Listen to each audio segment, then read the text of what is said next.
Okay. Wait lang.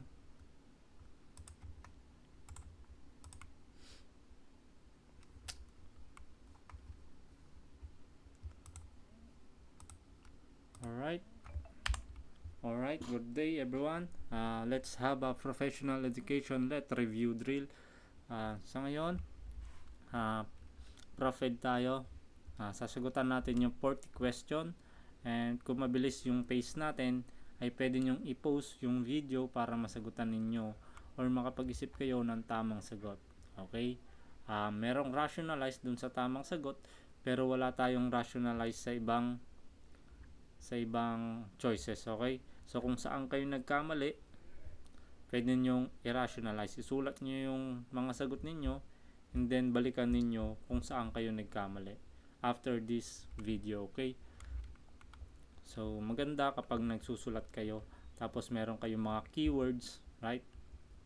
So let's start. Question number 1. Sa foundation of education, which philosophy of education emphasizes learning by doing and problem solving? So A. Idealism, B. Pragmatism, C. Perennialism, or D. Essentialism. So kapag sinabi nating idealism, it's based on ideal, right? So, and pag pragmatism naman, okay, ito ay nagbe-base sa excuse me. So, nagbe-base yan sa real life situation. Okay, that's the keywords. And C, perennialism is unchanging. No, ito yung hindi na binabago yung mga totoo. Okay, yung mga matagal ng panahon. So, that is perennialism. D, essentialism is ito yung 3R or 4R na marunong ka dapat magsulat, magbasa, magbilang. Read, write, and arithmetic. Okay? Essentialism. So the answer is letter B. Pragmatism focuses on experiential learning, solving real life problem. Okay? So number 2. Which type of education refers to structured learning in school and university? So structured learning, school, university. Okay? A. Informal education, B. Non-formal education, C. Formal education, and D. Experiential education. So what's the answer? The answer is letter C. Formal education. Why? Because it's institution based. Okay? And sinusunod nila yung curriculum and it leads to certification or pagkakaroon natin ng degree. Okay? Formal education. So, child and adolescence development. According to Piaget, in which stage can children think logically about concrete events? So, yung mga question na ganito guys, yung meron na tayong nababasa rito, tapos may babasa pa ulit tayong clue sa answer ay sa choices. So, although kailangan yung pag-isipan dahil yung iba is hindi naman parehas. Okay? Meron lang silang kaparehas na words but not choices. So, ito makikita natin meron tayong concrete events and we have concrete operational here. So, the answer is letter C. So, in this stage, around age 7 hanggang 11, children begins to, alis ka muna dyan, begin logical thinking but mainly about tangible concrete situation. Okay? So, letter 4. Erikson stage in which adolescence development, a sense of self is. So, adolescence development. A. Industry versus inferiority. B. Identity versus role confusion. C. Trust versus mistrust. And D. Intimacy versus isolation. So, sa akin, so itong trust mistrust, para ito sa infant, okay? And then yung intimacy and isolation natin, ito yung medyo siguro adult na tayo nyan, intimacy. Tapos itong industry inferiority siguro and yung mga 12 years old hanggang ano kanyan, 12 years old to 18 siguro, mga 13 12, yan, industry inferiority. And then yung identity versus role confusion, so adolescents, yan na yung nalilito tayo kung ano ba yung mga gusto natin sa buhay, yung kakaroon tayo ng role confusion, yung identity natin, no? So the answer is letter B. Adolescents explore personal identity, beliefs, and future role during this psychosocial stage. So number 5, Vygotsky zone of proximal development refers to Vygotsky zone of proximal development refers to A. Tasks a learner can do independently, B. Tasks to develop difficult for the learner, C. Tasks the learner can accomplish with guidance, and D. Natural intelligence level. So kapag ito, isulat nyo na Vygotsky ZPD. Okay, sulat nyo na yan, Vygotsky ZPD. So ibig sabihin, ang proponent niyan is si Vygotsky. Okay.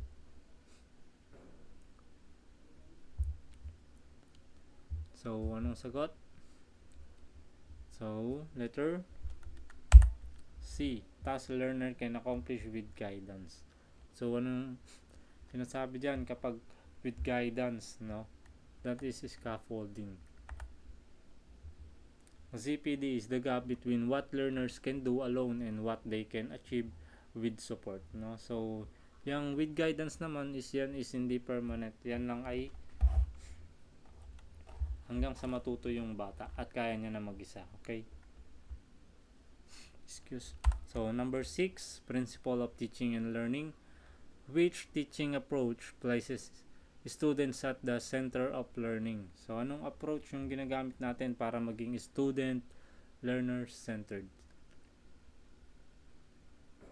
So teacher centered, learner centered instruction. So meron na tayo agad, no? So student center, so learner centered instruction. So meron na tayong clue agad. So the answer is letter B. So number 7, which strategy promotes teamwork and shared responsibility among students? So kapag nababasa natin yung question, guys, meron time na katulad nito, yung kumbaga kailangan lang natin ng parang common sense, 'di ba? Kasi nakikita na natin teamwork, ganyan, 'di ba? So kapag kailangan ng teamwork, shared responsibility, so anong meron tayo nun? So kailangan meron tayong cooperation, 'di ba? Teamwork, cooperation. So sa binabasa pa lang natin yung question, dapat meron na tayong sariling sagot. So kapag binasa natin yung choices, alam na natin yung mga tamang sagot or alin yung best okay na answer dahil meron na tayong sariling sagot. So letter tuloy. So number 8, curriculum development. Which of the following is not a core element of curriculum? A. Objectives, B. Content, learning, and experience, D. School budget. Not a core element of curriculum. Of course, lahat yan, objective, content, learning, experience is core element of curriculum. So yung school budget, yan yung hindi natin or not core of element. Okay, letter D.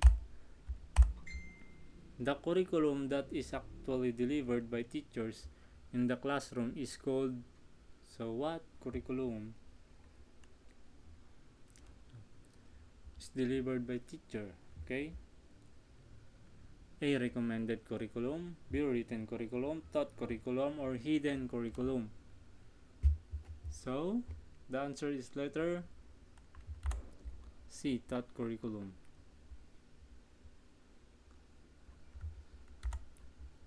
The taught curriculum refers to what teachers actually implement during instruction. So, okay. Assessment of learning. Assessment conducted during instruction to monitor learning progress is A. Summative assessment, B. Diagnostic assessment, C. Formative assessment, or D. Placement assessment. So, Yung D, yung placement assessment, ginagawa yan bago mag-start yung school year, right? Yung kumbaga mag-enroll ka, merong placement assessment para malaman nila kung saan ka ilalagay or mga ganon, basta yung mga ganon. And formative assessment naman, ito, okay, sabi muna tayo, diagnostic, ito yung bago ka mag-start ng class, right? So, malaman mo, ma-assess mo yung mga student kung ano na yung alam nila. And yung A, summative, ito naman yung sapang huli, dahil sum, di ba? The word sum, yung kabuuang alam na nila. Okay? And then yung formative, ito naman yung during instruction. Okay? So, letter C, formative assessment. Okay, formative assessment help teacher adjust instruction while learning is ongoing. Okay, a test that is consistently gives the same result is considered. So, what is it? A, valid. B, reliable. C, objective. D, practical. The correct answer is B, reliable. Reliability refers to the consistency and stability of assessment results. So, pag nagbabasa or nagsasagot ako, nakakantok na. So, labanan. Which is the best example of ICT integration in teaching? A, using chalkboard only. So, pag ICT, ano ba yan? Diba? So, avoid digital tools. Siyempre, hindi. Assignment, written essay. Using learning management system and so, letter C. So, rationalized ICT integration enhances teaching through digital platform. So, miski ako guys, nagre-review din ako ngayon. Okay, ito, yung mga question dito is hindi lahat ito is alam ko. Okay, kaya mapapansin niyo yung iba binabasa ko na lang. Tapos, sinasagutan ko sa isip ko. Okay. Tapos, yung ibang meron akong mga keywords or parang medyo natatandaan ko, yun yung sinasabi ko. So, kapag merong mali, is pwede nyo i-comment dyan kung ano yung mali kong explanation to correct me. Okay? So, I believe that there's always a room for improvement. Okay? Classroom management. Which classroom management practice help prevent misbehavior? A, ignoring student. Setting clear expectation and rules. Punishing every mistake. Removing all group activities. So, of course, setting clear expectation and rules. The answer is letter B. 14. An individualized education plan or IEP is designed for A, all student, B, student with special education needs, C, gifted students only, D, teachers in training. So the correct answer is letter B, student with special education needs.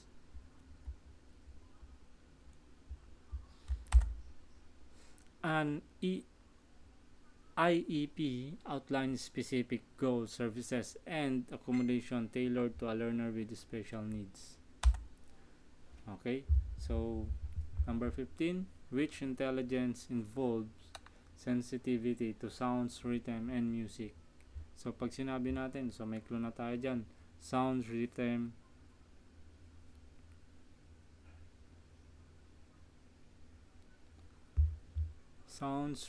music, spatial, then ano pa, musical, linguistic, interpersonal. So the correct answer is music. Okay, number 16. Balikan natin to. Rational, si Gardner's musical intelligence refers to ability to recognize and create musical patterns. Excuse. 16. A teacher gives a pretest before starting a lesson. What type of assessment is this? So, pretest before starting a lesson. So, ano yung sinabi ko kanina? Formative, diagnostic, summative, or authentic. So, that is diagnostic, letter B. So, which domain of learning focuses on attitudes and values? Pag attitudes and values, that is A, cognitive, B, psychomotor. So, pag itong cognitive, ito yung sa critical thinking, B, psychomotor, skills, and yung affective naman natin, di ba kapag gagawa tayo ng lesson plan, yung cognitive, psychomotor, tapos kaya nilang evaluate affective. So, ano ba? Letter C, affective. The affective domain deals with emotion, attitude, and values. Okay? So, number 18. Who proposed the hierarchy of needs? A. Skinner, B. Maslow, Piaget, or D. Bruno? Hierarchy of needs, for me, I see Maslow. Piaget? Si Piaget ba? So, check natin na mali ako. So, mali ako, rationalize natin yan. No? Hierarchy of needs. So, dito ang nakalagay ay si Maslow, okay? So, mali ito. No? Maslow, hierarchy of needs, psychological theory. Okay? So, the answer here is Maslow. Okay, not Piaget. So, number 19 tayo. Ayan. Rationalize Maslow, explain motivation through a hierarchy of human needs. So, hindi lang napalitan to. Okay. 19. Positive reinforcement means giving punishment, removing rewards, adding rewards to threatened behavior, ignoring behavior. Positive reinforcement, ayun yung nagbibigay tayo ng reward. Okay. So, adding rewards to threatened is letter C. 20. The ability to apply knowledge to new situation is under which cognitive level in Bloom's original taxonomy? So, pag original, di ba, meron tayong revise. So, under which cognitive levels Bloom original? Apply knowledge. So, A, knowledge, B, comprehension, C, application, or D, evaluation. So, letter C, application, kasi meron tayong apply knowledge. Okay? So, dito ginagamit natin yung natutunan natin. Okay? Para ma-enhance yung skills natin. Okay? Which is an example of authentic assessment. Authentic assessment. Okay? Pag sinabi natin authentic assessment, it's not traditional. Paano ba yung mga traditional natin dyan? Itong multiple choice, essay quiz, and true or false test. Diba? So, itong authentic is itong student portfolio is authentic assessment. So, letter C. Authentic assessment evaluates real-world performance and output. Number 22. Hidden curriculum refers to A, unwritten lesson and values learned in school. So, pag hidden, diba? Official lesson plans, national standard, textbook content. So, itong mga to, official, national standard, textbook content, ay yan yung mga nakasulat, diba, written. Ito naman, hidden is not unwritten lesson and values learned in school. So, merong mga natututunan yung mga students na hindi naman tinuturo, na-adapt lang nila sa school. So, letter A, diba? So, for example natin yan, yung pagmumura ba ng mga students, diba? Minsan maririnig mo yung mga students na nagmumura. Ayun ba is tinuro or hindi? So, syempre hindi. Pero, natututunan nila. Okay? Implicit attitudes and norms student acquire. So, kung ano yung nasa environment mo or nakikita nila, naririnig nila, is malamang ma-adapt nila or magagaya nila. So, pag sinabi nga, yung meron nga tayong kasabihan na monkey see, monkey do. Okay? Kung ano yung makikita nila, gagawin nila. 23. Which teaching age appeal most to visual learners? Okay, so ano dyan, podcast, diagram, lecture, or discussion. So meron tayo ditong visuals, learners. So the answer is letter B, diagram. Visual learners benefit most from image charts and diagram. Which law institutionalized the K-12 basic education program in the Philippines? So ito is 2013. Okay, so R ARA 9155, B RA 10533, C RA 7836, D RA 4670. So the correct answer is letter B 10533. RA 10533 is the most enhanced basic education act of 2013. Okay, ano yung 7836 naman? So kayo nang bahala mag-rationalize na itong apat na to, is napaka-importante niyang apat na yan. Okay?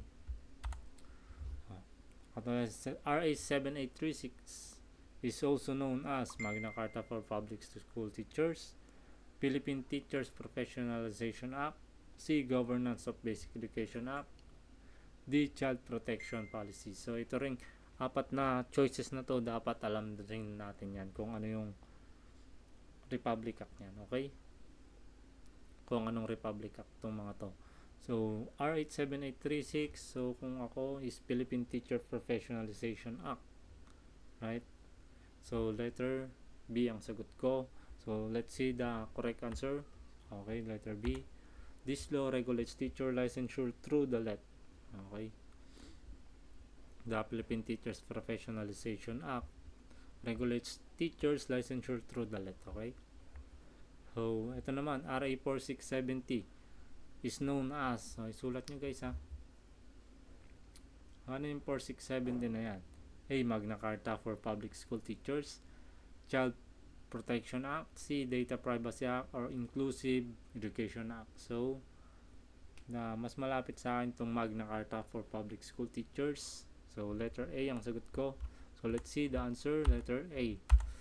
It protects teachers' right, benefits, and welfare. So, pag sinabing 4670 Magna Carta for Public School Teachers, it protects teachers' rights, benefits, and welfare. Okay. So, balikan natin to. Yung tatlo. So, pag sinabi nating K-12, 10533. Pag sinabi nating 7836, ano yan? Professionalization, Philippine Professionalization Act. Okay. Ba? So, Philippine Teachers Professionalization Act 7836. And yung yung 4670, pag sinabing 4670 is Magna Carta for Public School Teachers. So, 27. Which classroom arrangement best support cooperative learning?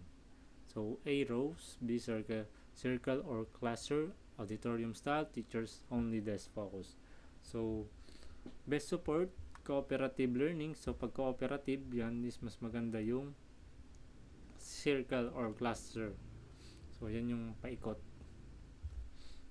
Okay, letter B. Group sitting encourage collaboration kasi cooperative. So, now, number 28. A rubric is used to decorate classroom, score student performance. So, dun pa lang sa rubric, no? Pag sinabi nating rubric, tapos makikita mo yung choices na ganito, decorate, record attendance, plan curriculum budget. So, makikita mo kagad na yung letter B, score student performance using criteria. So, makikita mo kagad yung tamang sagot. So, letter B. So, 29, which is not a principle of effective assessment. So, not principle of effective assessment. Validity, reliability, C. Bias, or D. Objectivity. So, yung naiiba dito is yung letter C. So, the answer is letter C. Bias weakens fairness in assessment. Okay. 30. Inclusive education promotes segregation ba? Okay. Pag-iwa-hiwalay. Equal learning opportunities. Exclusion. So, segregation, hinahati, pinag-ihiwalay. Exclusion, hinihiwalay. So, labeling. So, dito si dito dyan si ganito, ganyan. So, labeling, label tayo ng mas marunong, mas magaling. That is unfair. So, pag sinabi nating inclusive, no? So, kahit sino, pantay-pantay, kasali, kasama. So, meron tayo dito letter B, equal learning opportunities. So, letter B. 31. Which theories is associated with operant conditioning? So, pag sinabi nating operant conditioning, kanino to? Kay opera. Pag sinabi kong opera, ang keywords ko dyan is skin. Opera and skin. Opera and skin, Skinner. Okay, operant conditioning is Skinner. Okay. So, which method best develops critical thinking? So, para ma-develop yung critical thinking natin, memorization ba? Problem-based learning, copying notes, drill, exercise. So, problem-based learning sa akin. So, letter B ang sagot ko. So, yan. The first step in lesson planning is to identify. The first step in lesson planning is to identify anong paggagawa tayo ng lesson plan. Anong una nating i-identify is yung objective natin, di ba? Kung ano yung gusto nating matutunan ng bata, ano yung skills na dapat niyang magawa or ma-adapt, okay, and then etc. Letter B. So, smart objective should be, so ano ba yung smart natin?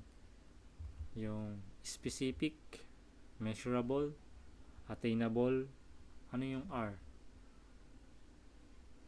Ano tong R? Nakalimutan ko tong R. And then itong time, itong T is time, right? Atong R is reliable, right? So, A short only, specific and measurable. So, yun nabanggit natin, specific and measurable. So, the answer is letter B. Which domain involves physical skills? A. Cognitive, B. Affective, C. Psychomotor, D. Emotional. So, involves physical skills, so psychomotor. Okay, alam natin yung tatlo na yun eh. Yung cognitive, psychomotor, and affective, right? So, letter C. Formative assessment mainly aims, so nasagutan na natin to kanina, no? So, improve learning during instruction, okay? Letter B. 37. Summative assessment is usually given. Okay, kailan binibigay itong, ina-assess itong summative? Before lesson? Okay, before lesson ba yan? During lesson? Or at the end of instruction? Or randomly lang natin kapag trip lang natin or kapag gusto lang natin magbigay ng assessment sa kanila. Siyempre, the correct answer is letter C. At the end of instruction. So, yung summative nga is para malaman natin kung yung kabuuang natutunan nila. Okay? That is summative. So, 38. Which is a higher order thinking skill? B. Recall, identification, evaluation, or D. Listing. Ano ba yan? So, nasa taas, ano ba yung mga nasa taas natin? Meron yan eh, yung parang nagkabaliktaran.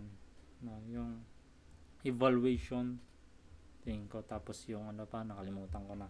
So, mamaya re-review ko ito. So, letter C, evaluation. 39. The teachers act mainly as facilitator. Okay, yung teachers act mainly as facilitator. Tama naman yun. In a learner-centered classroom, teacher-centered classroom, lecture-only classes, silent classroom. So, si teacher ay facilitator lang sa or guide lang sa anong answer. Okay, the correct answer is letter A, learner-centered classroom. Okay, so last question, number 40. Scaffolding means, so napaka-basic niya, no? So, A, building classroom, B, giving temporary support to learners, C, punishing errors, or D, assigning project. So, the correct answer is letter B, giving temporary support to learners. Okay? So, dito na tapos yung ating Prof Ed drills. Okay? So, mamaya ulit or tomorrow I'm gonna post question and drills para masagutan natin. Okay, so makapag-review, i-rationalize, balikan nyo yung mga choices na hindi nyo alam. Okay, i-review nyo, kuha kayo ng keywords. So, ganun din yung ginagawa ko. So, imagine yung 40 question na yan, kung nasasagutan nyo yan, tapos kaya nyong i-rationalize yung choices, yung A, B, C, D na choices nyan. So, ang dami nyong malalaman, guys. So, every video natin, maganda kung mara-rationalize nyo or may explain nyo kung bakit or kung ano yung question na ito, yung A, ano yung A na yan, yung building classroom na yan, explain nyo yan, yung B, explain nyo sa sarili ninyo. Okay, so itong ginagawa ko is I just review. Okay, so binivideo ko lang dahil nga yung mas mabilis ako matuto kapag itinuturo ko yung pinag-aaralan ko, di ba? Sabi nga nila, sino ba yung nagsabi noon, yung to teach is to learn. Okay, sino ba yun? Nakalimutan ko na. So, pero nabasa ko yan, to teach is to learn. So, mas natututo talaga ako kapag tinuturo ko. So, parang ganito, right? So, hanggang dito na lang, guys. So, see you again na next review session natin. Okay, bye.